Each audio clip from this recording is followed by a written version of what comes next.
ایک بزرگ کا بڑا زبردست واقعہ تھا نا, وہ بیوی سے بہت تنگ تھے. لوگ جب وہ گھر سے نکلتے, لوگ ان کے چہرے کو دیکھ کے اندازہ لگا لیتے کہ گھر کے حالات سیٹ. جب آدمی گھر سے نکلے نا اور آتے ہی ادھر دھوڑ شروع کرتے, سمجھو گھر سے پٹ کے آ رہا ہے. تو لوگوں نے ان سے کہا جی بتائیں آپ کی بیگم میں کوئی مسئلہ ہے؟ انہوں نے کہا نہیں بھائی. بالآخر علیحدگی ہو گئی, طلاق دے دی انہوں نے. تو لوگوں نے کہا آپ نے پھر, اچھا وہ بتاتے تھے بھائی اچھی ہے میری بیگم بہت اچھی. لوگ دیکھ رہے تھے کہ اچھی ہے تو پھر یہ عجیب سے کیوں ہوتے جا رہے ہیں ٹھیک ہے, ڈپریشن میں جا رہے ہیں. بالآخر انہوں نے چھوڑ دیا اس کو. تو لوگوں نے کہا جب اتنی اچھی تھی تو آپ نے چھوڑا کیوں؟ تو اب بتائیں اس میں کیا خرابی ہے؟ انہوں نے کہا میں نہیں بتاؤں گا. انہوں نے کہا حضرت نہ پہلے بتا رہے تھے نہ اب بتا رہے ہیں. انہوں نے کہا پہلے وہ میری بیوی تھی, اس کے راز فاش کرنا یہ اپنے آپ کو بے لباس کرنا ہے. دنیا بھی ہستی ہے نا, مذاق اڑاتی ہے. اب اس کی بیگم ایسی, خود میرے سامنے بول رہا تھا آدمی کی عزت اسی میں ہے کہ لوگ یہ سمجھیں اس کی بیگم اس کے ساتھ بہت اچھی ہے. اس سے آدمی کی عزت ہوتی ہے, اور عورت کی بھی عزت اس سے ہوتی ہے کہ عورتیں کہیں کہ اس کا شوہر بہت اچھا ہے. عورتیں گڑبڑ یہ کرتی ہیں, اپنے میاں کی برائیاں کر کر کے یہ سمجھتی ہیں میں ہمدردیاں بانٹ لوں گی. ایسا نہیں ہے. جب آپ اپنے میاں کی برائیاں کرتی ہو نا, اس وقت تو عورتیں بڑے غور سے سنتی ہیں, لیکن ان کے دل میں عزت ختم ہو رہی ہوتی ہے کہ اس کا میاں سالہ 2 نمبر آدمی ہے. تو عورت کی تو عزت اس کے میاں سے ہوتی ہے. ہر عورت چاہے کاش میرا میاں بھی ایسا ہوتا ٹھیک ہے نا. تو اپنے میاں کی دوسروں کے سامنے اتنی تعریف کرو, عورتیں جلیں تپیں, بولے یار یہ بہت خوش قسمت ہے, اتنے اچھے آدمی کے پاس چلے گئی, بے شک وہ اچھا نہ ہو. تو یہ کھوپڑی استعمال کریں گی تو یہ باتیں سمجھ میں آئیں گی نا. خود ہی اس کو رسوا کر کر کے تو پھر خود ہی بدنامی ہو جاتی ہے. اور یہ خوب ذہن میں رکھو, جو عورتیں عورت کو شوہر کے خلاف ورغلا کے نا, اور آپ کی باتیں سن کے ہاں تمہارا میاں بڑا نالائق, بہن تم صحیح کہہ رہی ہو, طلاق دلواتی ہے نا, اس کے بعد ان میں سے کوئی بھی آپ کو سپورٹ نہیں کرے گا, نہ کوئی پیسے دے گا, نہ کوئی اپنے میاں سے کہے گا اس بہن سے تم شادی کر لو, میری اس بہن سے اب تم خرچہ باندھو. گھر اجڑوا کے اس کے بعد بالکل پیچھے ہٹ جائیں گے. تو اس کا طریقہ یہ ہے کہ بھائی نہ آپ اس سے, ہاں وہ ان بزرگ نے کہا کہ پہلے یہ میری زوجہ تھی, اس وقت اس کی برائیاں کرنا اپنی بدنامی, اب میرا اس سے تعلق نہیں ہے, اجنبی ہے. تو دنیا میں پتہ نہیں کتنی طرح, میں کیوں کسی خاتون کے بارے میں باتیں کروں. تو یہ مضمون حدیث سے بھی ثابت ہے, قرآن سے بھی ثابت ہے, اور عقل بھی یہی کہتی ہے. تو اس کلچر کو فروغ دینا چاہیے. تو یہ جو چسکے لے رہے ہوتے ہیں نا, ڈیورس جب علیحدگی ہوتی ہے تو پھر بیٹھ کے تبصرے, یہ بالکل غلط ہے. تو میں ان مولانا کا واقعہ سنا رہا تھا, دیندار آدمی, پہلی زوجہ کو علیحدگی ہو گئی تو وہ اتنا لوگوں نے بدنام کیا کہ یہ مولوی ایسے, یہ یوں ایسے, تو وہ شادی نہیں کر رہے تھے. تو میرے سے ان کی دوستی ہو گئی. میں تو کیا ہوا ہے کہ جی اتنے ہٹے کٹے ماشاءاللہ, انہوں نے میرے مشورے پر طلاق یافتہ سے کر لی شادی. میں نے کہا کنواری سے نہیں کرو, طلاق یافتہ سے کرو. اس کا بچہ بھی تھا نا, تو میں نے کہا اب کیا ہوگا کہ وہ بیچاری مجبور بھی ہوگی, تو وہ تمہارے ساتھ وہ گزارا کرے گی, کمپرومائز کرے گی. کوئی اگر تم میں کوئی خامی ہے بھی تو برداشت کر لے گی وہ. تو انہوں نے میرے مشورے پر کر لی شادی. اس کی بچی بھی رکھ لی, سوتیلی بچی. اب کیا مسئلہ ہے یہ مجھے آ کے بتاتے کہ جی محترمہ بالکل بھی پردہ نہیں کرتی, اب میرے ساتھ کہیں جائیں گی بھی تو پردہ نہیں کر رہی, تو اور بال بھی غیر شرعی طریقے سے کاٹ رہی ہیں, آئی بروز بھی بنا رہی ہیں, ناخن بھی ارطغرل کی تلواروں کی طرح بڑھائے ہوئے انہوں نے. اچھا اب دیکھو, شادی سے پہلے کے اصول کچھ اور ہیں, بعد میں تو آدمی کوشش کرتا ہے یار اب برداشت کرو, جوڑو گھر کو.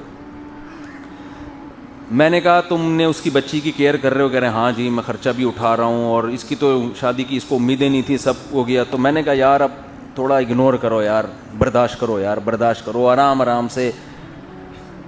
ان کو ہم سمجھا رہے تھے کہ آرام سے سمجھاؤ, محبت سے. کہہ رہا یار کچھ تو کرے نا میرے لیے یہ بات ہے کس کی, کلچر کی,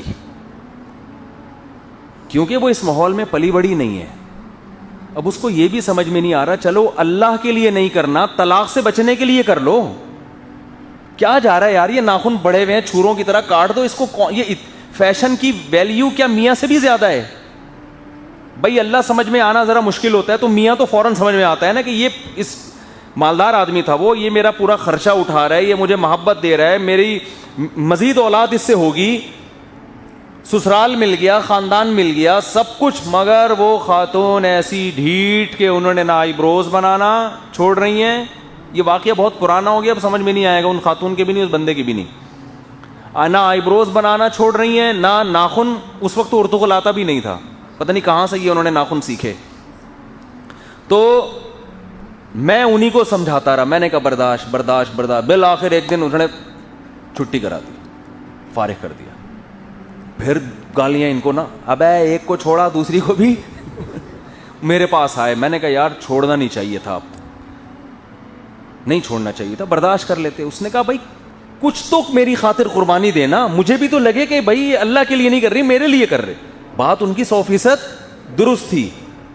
میں نے کہا اب چھوڑ دیا تو چھوڑ دیا, اب جب ایک کام ہو ہی گیا ہے تو اب تو اس کو پھر ٹینشن سے بچانا ضروری ہے نا بندے کو. چلو یار, میں نے کہا کوئی اتنا برا کام نہیں کیا, واقعی اس کی غلطی تھی, واقعی غلطی تھی کہ بھائی تم ناخن ہی کاٹ لو, ایک کام تو کر لو نا ناخن کاٹنے والا, یہ نہیں ہوتا تو آئی بروز چھوڑ دو. ہم تو بندے کو ہی سمجھا رہے تھے, ابے برداشت کر لے بس چھوڑ, تیرا بھی تو مسئلہ ہوگا نا, دو کو چھوڑ دوسری کو بھی چھوڑے گا پبلک تو تجھے بھی کوٹے گی پکڑ کے, کیا کر رہا ہے. وہی ہوا, خاندان میں اتنے بدنام ہوئے, میرا خیال کئی سال ہو گئے ہیں, اب تک کنوارے چھڑے چھاٹ ہی گھوم رہے ہیں. اب ان کو میرا شادی کے علاوہ سارے بیانات اچھے لگتے ہیں, یہ والا بیان بالکل بھی اچھا, کہہ رہے ہیں بالکل بھی پسند نہیں مجھے آپ کا یہ والا مجھے آپ کا یہ والا بیان بالکل بھی پسند نہیں. تو یہ کیا ہے, کلچر انسان کے بلڈ میں گھس جاتا ہے.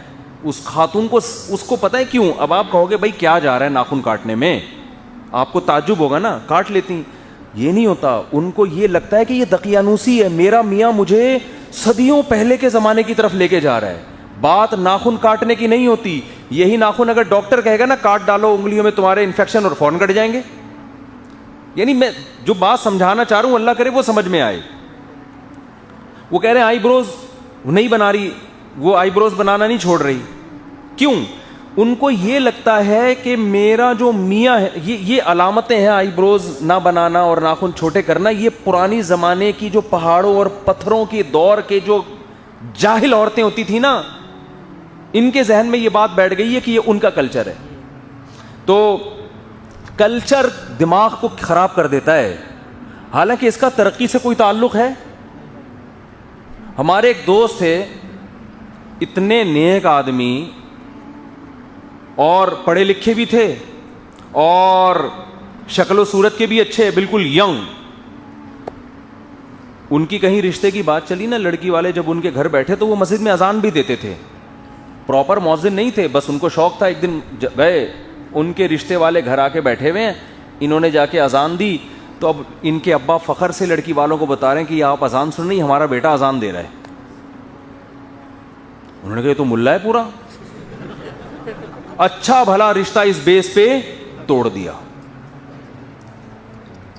اب مسئلہ یہ نہیں کہ اذان سے بذات خود نفرت ہے, ان کے دماغ میں جو کلچر بن چکا ہے نا مؤذن لوگوں کا, کہ یار یہ تو بےچارے غریب لوگ ہوتے ہیں, پڑھے لکھے بھی نہیں ہوتے, یہ چیز دماغ میں ایسی بیٹھی ہے کہ ان کو ڈگریاں دکھا رہے ہیں بھائی پڑھا لکھا آدمی ہے, اور اس کو اسلام سے محبت ہے, اذان دینے کا شوق ہے. نہیں جی, شوق گویا اس کی علامت ہے کہ یہ معاذ اللہ نقل کفر دقیانوسی لوگ ہیں. تو یہ ہے کلچر انسان کا ایسا کھوپڑا خراب کرتا ہے. سمجھ رہے ہو کہ نہیں سمجھ رہے؟ تو میں یہ اتنی ڈیٹیل اس لیے بتا رہا ہوں کہ ہمیں بھی اپنے بارے میں غور کرنا چاہیے, دائیں بائیں جھانکنا چاہیے کہ یار ایسا تو نہیں کہ ہمارے اندر فلاں برائی کلچر کی وجہ سے آئی ہو, حقیقت میں وہ برائی ہے نہیں. یہ جو میں اتنا چیختا رہتا ہوں اولاد زیادہ, ابھی میں نے گلگت پہ جو داریل میں جا کے نا میں نے وہ جو ولاگ بنایا ہے,